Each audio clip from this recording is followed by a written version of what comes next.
Welcome to the SoBlezz channel, guys. Thank you so much for clicking on the video. I hope you enjoy. Today we are making a fish stew, and we're going to start by adding a little olive oil, and we're going to saute some onions, get those nice and translucent, add a little bit of seasoning, black pepper to start with, some Italian seasoning. Yes, and we're going to saute that up real quick. This is going to be a quick and easy dish, guys. And add a little bit of salt here. Stir that up. And then we're just going to go in with a teaspoon of sugar to make sure that we balance out the flavors. And here's our quick tip. Yes, we're going to use these frozen mixed vegetables.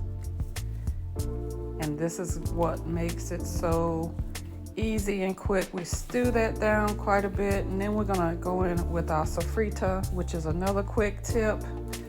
All those spices are already prepared for us, and we're gonna add our tomato sauce, just a small 8-ounce can. And again, stir that up, get that all nice and incorporated, and pretty much we're almost there. Let that come together nice and easy and gentle. We don't want it to break down our vegetables too much. We still want to have some of that texture there, so just nice and easy. That has been simmering for a little while. Now we're going to add our fillets.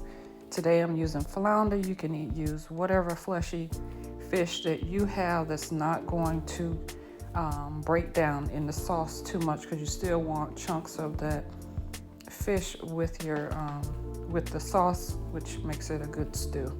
So I'm using flounder. Again, you can use whatever your favorite fleshy fish is. Put the top on and let that simmer again, and then later we'll come back and flip those over. Make sure that the sauce is covering the fish so that it soaks up a lot of that sauce and flavor as well. And then add any salt or pepper to the flounders, because I want it to take on the flavors that are already incorporated in the sauce. And we'll put the lid on and let that steam and simmer, and the fish will cook right in that sauce. And then of course I'm adding the baguette that's already been buttered and has herbs as well. So nicely prepared white rice, steamed rice, you can use whatever you want, and we just go in and layer that goodness right on top of that white rice. First we're getting those fillets, and then we'll come back and put some more of the veggies and the sauce on it, and it's a pretty quick meal, guys. And it tastes just like it's been cooking and stewing all day. And there you have it as the finished product, fish stew. Hope you have an opportunity to try this quick and easy meal. And there it is, plated with the garlic butter herb bread, our baguette. Yes, you can see it looks so rich and it tastes wonderful, guys. I hope you have a chance to try it. A lot easy and a lot quicker than you would imagine. Thank you so much for watching. If you have an opportunity, please subscribe. Thank you. Have a good day.